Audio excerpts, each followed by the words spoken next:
வாழ்க வளமுடன். ஓம் நமச்சிவாய. அனைத்து தமிழ் உள்ளங்களுக்கும் வணக்கம். நிகழும் ஸ்ரீ மங்களகரமான குரோதி ஆண்டு நவம்பர் மாதம் 16ஆம் தேதி சனிக்கிழமை அன்று பிரதமை திதியில் கிருத்திகை நட்சத்திரத்தில் வரியான் நாமயோகத்தில் பாலவம் கர்ணத்தில் அமிர்தயோகம் கூடிய நன்னாளில் இந்த மகத்தான கார்த்திகை மாதம் பிறக்கிறது. கார்த்திகை மாதம் என்றாலே ஐயப்பனுக்கு விரதம் ஆரம்பிக்கக்கூடிய காலகட்டம் ஆகும். மற்ற எந்த மாதத்திற்கும் இல்லாத தனிச்சிறப்பு கார்த்திகை மாதத்திற்கு உண்டு.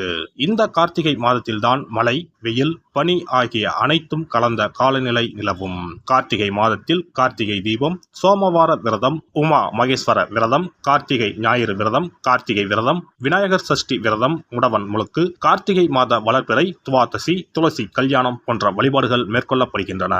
சூரிய பகவான் விருச்சிக ராசியில் சஞ்சரிக்கக்கூடிய கார்த்திகை மாதத்தில் சூரிய புதன் சேர்க்கையால் புதாதித்ய ராஜயோகமும், சூரியன் குரு எதிரெதிர் ஸ்தானத்தில் சஞ்சரிக்கும் போது சம சப்தம யோகமும், சூரியனுக்கு தனஸ்தானத்தில் சுக்கிரனின் அமைப்பால் வேசி யோகமும் உருவாகிறது.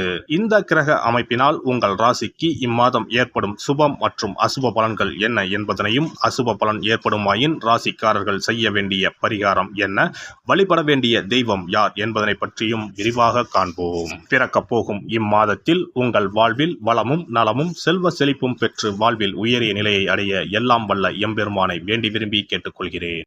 கும்பராசி அன்பர்களே, இந்த மாதம் எதிர்பார்த்த காரியங்களில் வெற்றிகள் கிடைக்கும். வீண் வாக்குவாதங்களை தவிர்ப்பது நல்லது. அக்கம் பக்கத்தில் இருப்பவர்களுடன் சில்லறை சண்டைகள் ஏற்படும். வாகனங்களில் செல்லும் போது கவனம் தேவை. பூர்வீக சொத்துக்களில் வரும் வருமானம் குறையலாம். தொழில் வியாபாரம் மந்தமாக இருந்தாலும் பணவரத்து திருப்தி தருவதாக அமையும். கடன்களை அடைப்பதில் வேகம் காட்டுவீர்கள். உத்தியோகத்தில் இருப்பவர்கள் கூடுதலாக உழைக்க வேண்டி இருக்கும். உங்களது வேலையை கண்டு மேலதிகாரிகள் திருப்தி அடைவார்கள். குடும்பத்தில் இருந்த இறுக்கமான நிலை மாறும். கணவன் மனைவிக்கு இடையே கருத்து வேற்றுமை உண்டாகலாம், கவனம் தேவை. பிள்ளைகள் விஷயத்தில் நிதானத்தை கடைபிடிப்பது நல்லது. நண்பர்கள் உறவினர்களிடம் பேசும்போது பக்குவமாக பேசுவது நன்மையை தரும். பெண்களை பொறுத்தவரை எந்த காரியத்திலும் சாதகமான பலன் பெற வாக்குவாதங்களை தவிர்ப்பது நல்லது. வெளியூர் பயணங்களின் போது கவனம் தேவை. கலைத்துறையினருக்கு இருந்த பிரச்சனைகள் குறையும். பேசி எடுக்கும் முடிவுகள் நன்மையை தரும். அடுத்தவர்களுக்காக எந்த பொறுப்பையும் ஏற்காமல் இருப்பது நல்லது. அரசியல் துறையினரை பொறுத்தவரை வழக்கத்தை விட கூடுதலாக உழைக்க வேண்டியிருக்கும். பொருள் வரத்து கூடும். வெளியூர் பயணம் செல்ல நேரலாம். வெற்றி பெற தடைகளை தாண்டி உழைக்க வேண்டியிருக்கும். பெரியோரின் ஆலோசனைப்படி செயல்படுவது நல்லது. மாணவர்களுக்கு கல்வியில் வெற்றி பெற கூடுதலாக உழைக்க வேண்டியிருக்கும். உங்களது நடவடிக்கைகள் பெற்றோருக்கு திருப்தியை தரும். நட்சத்திர பலன்கள் அவிட்டம் 3, 4ஆம் பாதங்கள். இந்த மாதம் குடும்பத்தில் சுகமும் நிம்மதியும் இருக்கும். குடும்பத்திற்கு அதிகப்படியான வருமானமும் கிடைக்கும். கணவன் மனைவிக்கு இடையே சகஜ நிலை காணப்படும். குழந்தைகள் திறமையை கண்டு அவர்களை பாராட்டுவீர்கள். உறவினர் வருகை இருக்கும். யாரிடம் பேசும்போதும் நிதானமாக பேசுவது நன்மையை தரும். சதயம் நட்சத்திரம் இந்த மாதம் எதிலும் மிகவும் கவனமாக ஈடுபடுவது நன்மையை தரும்.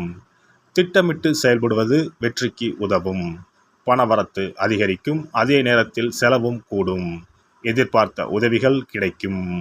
துணிச்சல் உண்டாகும். அதனால் எதை பற்றியும் முன்பின் யோசிக்காமல் செயல்களில் இறங்கிவிடுவீர்கள். தேவையற்ற இடமாற்றம் உண்டாகலாம்.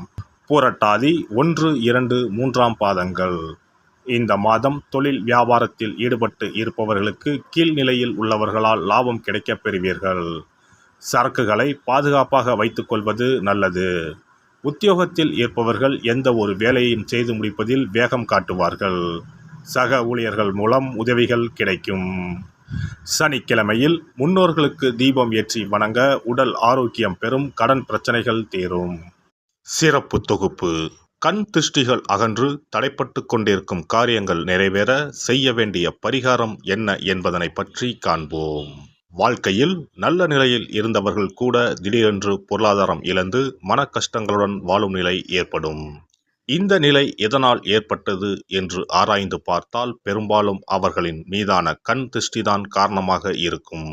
கல்லடி பட்டாலும் கண்ணடி படக்கூடாது என்று சொல்வார்கள் அல்லவா, அது உண்மைதான். இது போன்ற பிறரின் பொறாமை கொண்ட கண் திருஷ்டியினால் பலரின் வாழ்க்கை சிரமத்திற்கு ஆளாக நேரிடும். இது போன்ற கண் திருஷ்டிகளிலிருந்து எப்படி தப்பிப்பது? இருக்கவே இருக்கிறது எளிதாக கிடைக்கும் ஊமத்தஞ்செடி. தெய்வ சக்தி நிறைந்த செடியாக கருதப்படும் ஊமத்தஞ்செடியின் காய், பூ, இலைகள் என அனைத்தும் தீய சக்திகள் விரட்ட பரிகாரத்துக்கு பயன்படுகிறது. பொதுவாக ஊமத்தம் காய்க்கு கெடுதலை அகற்றக்கூடிய சக்தி உண்டு. நம் வீட்டில் உள்ள எதிர்மறை சக்தியை அகற்றுவதற்கு ஊமத்தங்காய் தீபம் சிறந்த பரிகாரமாகிறது. தெய்வீக மகத்துவம் நிறைந்த ஊமத்தங்காய் மற்றும் பூவையும் எடுத்துக்கொள்ளுங்கள். வீட்டுக்கு அருகில் இல்லை என்றால் நாட்டு மருந்து கடைகளில் கிடைக்கும். இந்த 2 பொருட்களையும் மஞ்சள் தண்ணீரை கொண்டு நன்றாக கழுவி விடுங்கள். சிறிது நேரம் அவற்றிலுள்ள ஈரம் போக ஆறவிட்டு பிறகு அவற்றை ஒரு மஞ்சள் துணியில் குலதெய்வத்தை வேண்டி ₹1 நாணயத்தோடு சேர்த்து முடிந்து வீட்டின் நிலைப்படியில் கட்டி தொங்க விடுங்கள். இந்த முடிச்சை வெள்ளிக்கிழமை அல்லது ஞாயிற்றுக்கிழமைகளில் தயார் செய்து வாசல் படியில் கட்டுவது சிறப்பு. தினமும் வீட்டில் தீபம் ஏற்றி காண்பிக்கும் போது இந்த முடிச்சுக்கும் காண்பிக்கவும். இதேபோல் ஊமத்தம் இலைகள் கிடைத்தால் அந்த இலைகளை சுத்தமான மஞ்சள் தண்ணீரில் கழுவிவிட்டு அவற்றை கொண்டு வீட்டில் இருக்கும் விநாயகருக்கு திங்கள் கிழமைகளில் தொடர்ந்து அர்ச்சனை செய்து வர வேண்டும். ஊமத்தம் பூவையும் விநாயகருக்கு சூட்டலாம். 3 வாரங்கள் தொடர்ந்து திங்கள் கிழமைகளில் விநாயகருக்கு ஊமத்தை இலையால் அர்ச்சனை செய்து ஊமத்தம் பூவை சூட்டி வழிபட்டால் வீட்டில் உள்ள கெட்ட சக்தி நடமாட்டம் மற்றும் கண் திருஷ்டிகள் தீரும். ஊமத்தம் செடியும் சிவபெருமானுக்கு உகந்த இலை ஆகும். இந்த ஊமத்தங்காய் வைத்து சிவபெருமானுக்கு தீபம் ஏற்றி வழிபடுவதன் மூலம் நமது பிரச்சனைகளில் இருந்து எளிதாக விடுபட முடியும். முதலில் 2 ஊமத்தங்காய்களை எடுத்துக்கொள்ள வேண்டும். அவற்றின் மீது முட்கள் இருப்பதால் மிகவும் கவனமாக கையாள வேண்டும். ஊமத்தங்காயின் காம்பு பகுதிகளை வெட்டி கொண்டு கத்தியை பயன்படுத்தி ஊமத்தங்காயின் உள்ளே இருக்கும் விதை பகுதியை முழுவதுமாக நீக்கிவிட வேண்டும். பின்னர் 2 அகல் விளக்குகள் மற்றும் விளக்கு வைப்பதற்கான 2 தட்டுகளை எடுத்து சுத்தம் செய்து அவற்றிற்கு மஞ்சள் குங்குமம் போட்டு வைத்துக் கொள்ள வேண்டும். பின்னர் 2 தட்டின் மீதும் ஒவ்வொரு அகல் விளக்கை வைத்துக் கொள்ள வேண்டும். அதன் பிறகு எப்போதும் பூஜை செய்வதற்கு வைப்பது போன்ற வெத்தலைப்பாக்கு, பழம் போன்றவற்றை வைத்துவிட்டு 2 விளக்குகளையும் ஏற்றி சிவபெருமானை மனதார வேண்டிக் கொள்ள வேண்டும். எனக்கு இருக்கும் பிரச்சனைகள் அனைத்தும் தீர்ந்து இன்பமான வாழ்க்கை கிடைக்க வேண்டும் என வேண்டிக் கொள்ள வேண்டும். இந்த பூஜையை வெள்ளிக்கிழமை அன்று தொடங்கினால் தொடர்ந்து 9 வெள்ளிக்கிழமைகள் செய்ய வேண்டும். ஊமத்தங்காயின் மீது எவ்வாறு முட்கள் இருக்கிறதோ அதுபோல நமது வாழ்க்கையில் இருக்கும் முட்கள் போன்ற பிரச்சனைகளை அவை தீர்த்து வைக்கின்றன.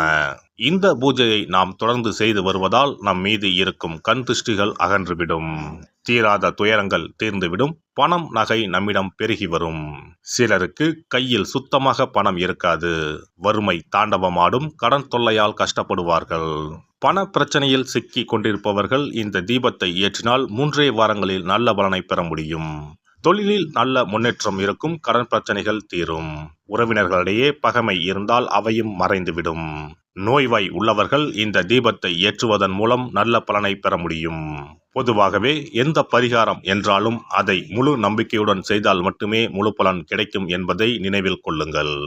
எல்லாம் வல்ல இறையருளால் நீங்களும் உங்கள் அன்பு குடும்பமும் உடல் நலம், நீலாயுள், நிறை செல்வம், உயர் புகழ், மெய்ஞானம் ஓங்கி வாழ்க வளமுடன்.